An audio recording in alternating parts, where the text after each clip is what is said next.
The call came on a Tuesday, nothing special, just one of those mornings where I still had the taste of stale coffee in my mouth and a sticky note clinging to my sweater. I'd barely sunk into my desk chair, trying to catch my breath from the commute, when my phone lit up with a number I didn't recognize. No caller ID. No real reason to pick up. But I did. "Hi, is this Rachel Monroe?"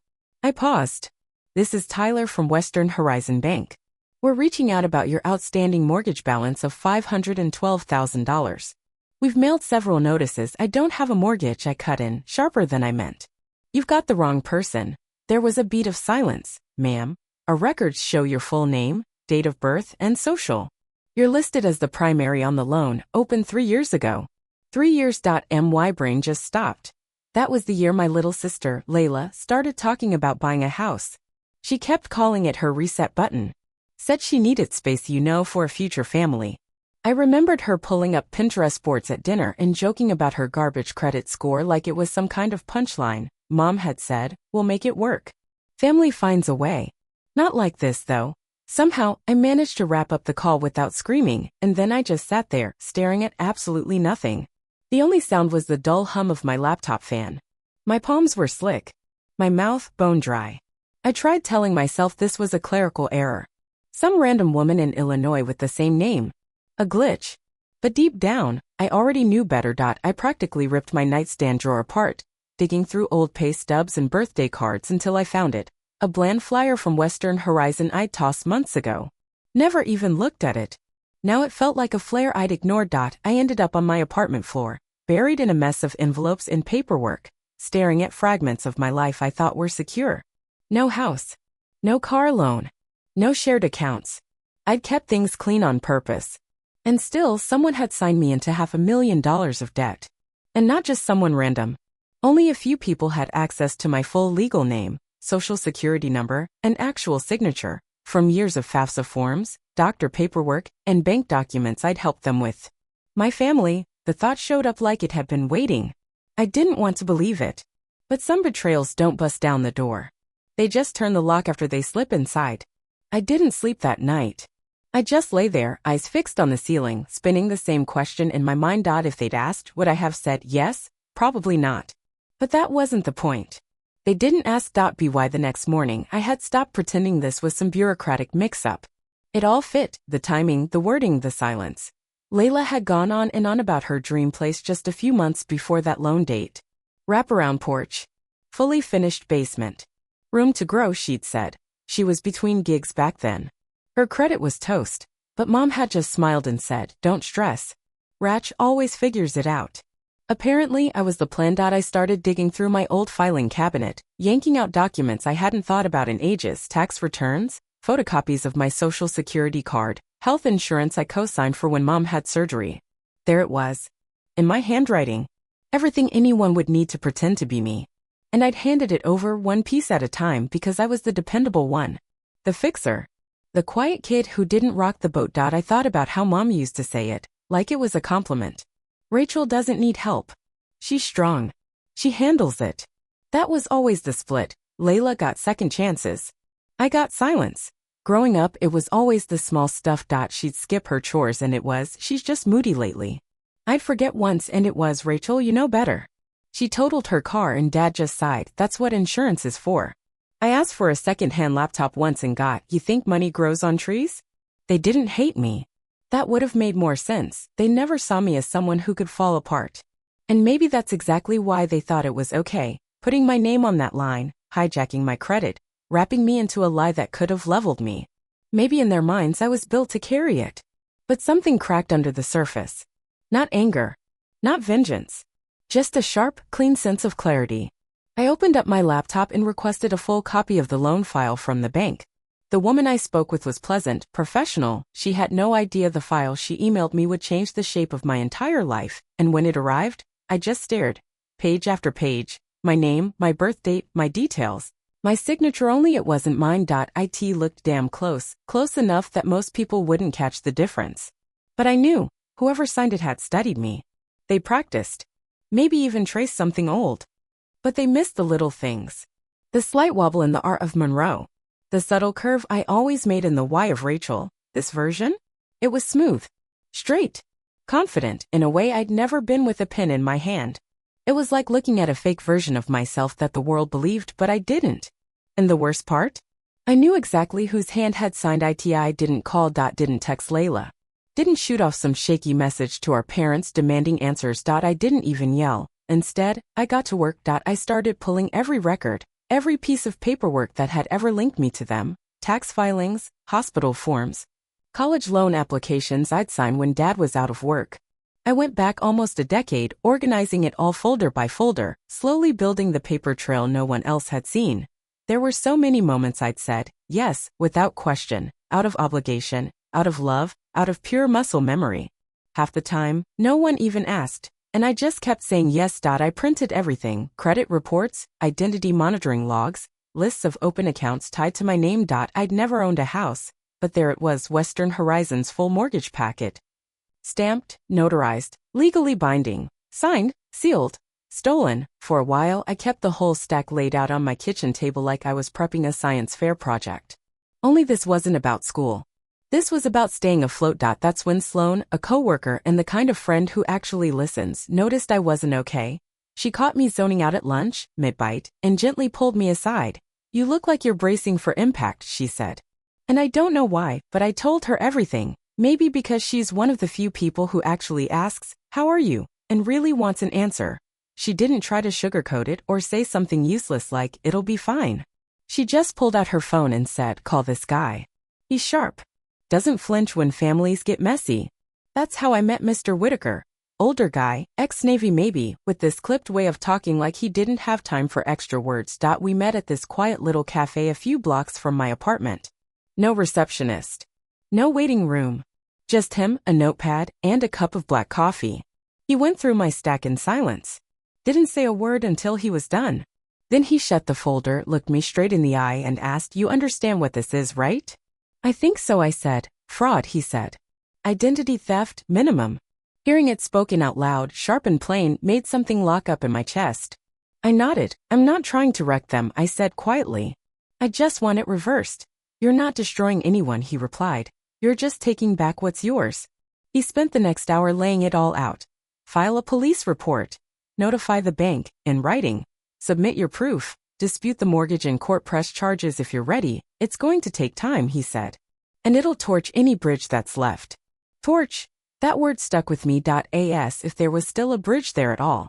As if I hadn't been walking alone for years already. When I got home, I opened a box I hadn't touched since I moved in. Inside was an old birthday card from my mom. I knew the handwriting before I even read the message. All those looping letters.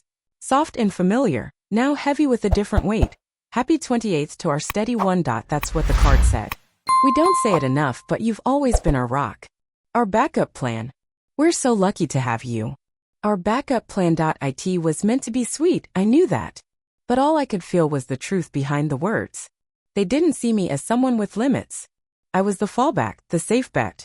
The quiet one they assumed would never push back.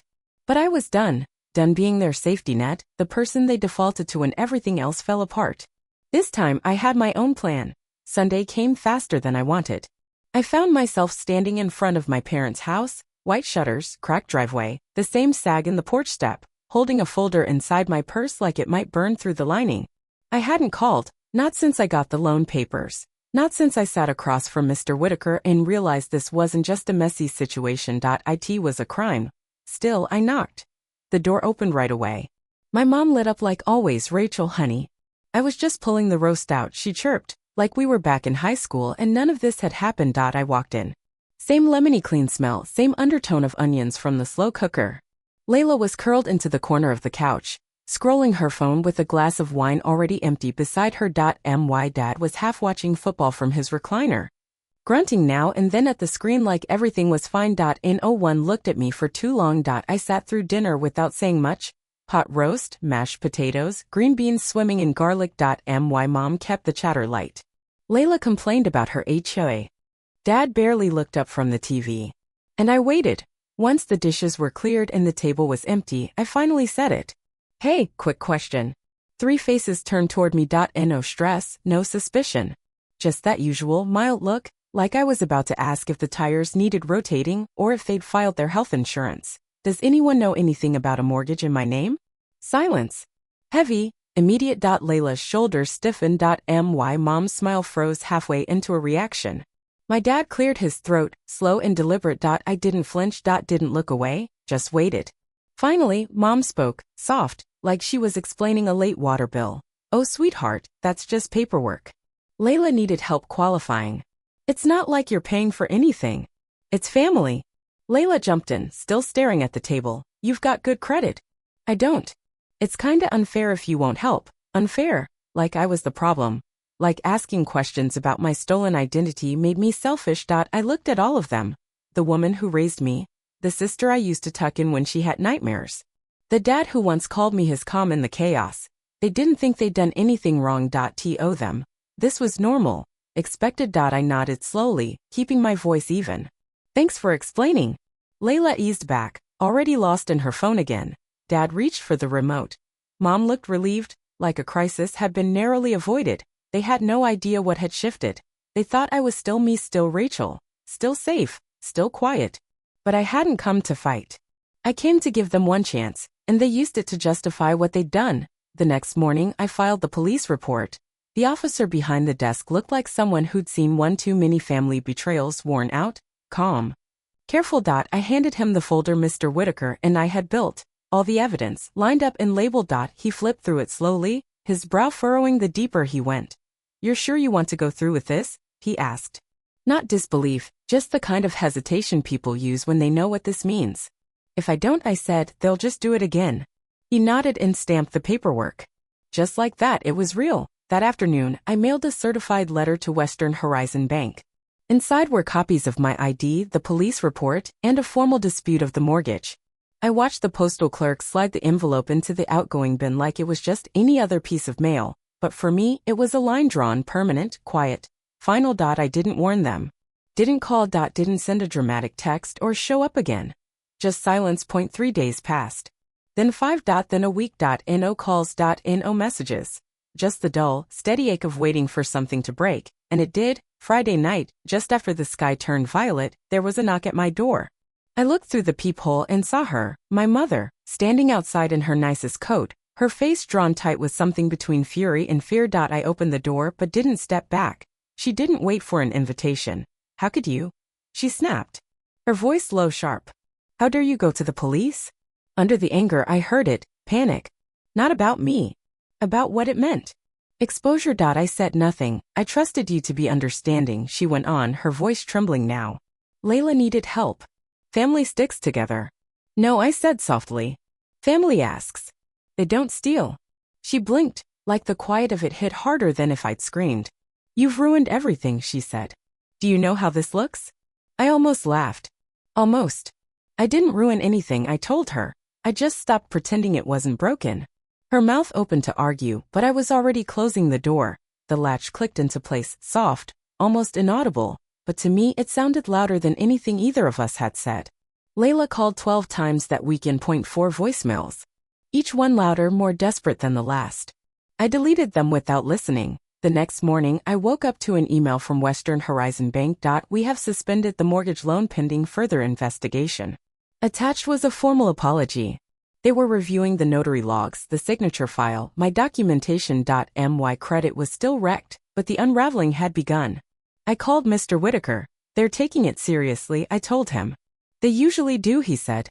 Especially when people don't yell, just show them the truth. He was right. I hadn't shouted. I hadn't begged. I had stood still, let the truth do the work. And somehow that was enough. The silence that followed was different. No more texts. No calls. No holiday invites. No guilt-drenched reminders about what family means. They didn't want to fix anything.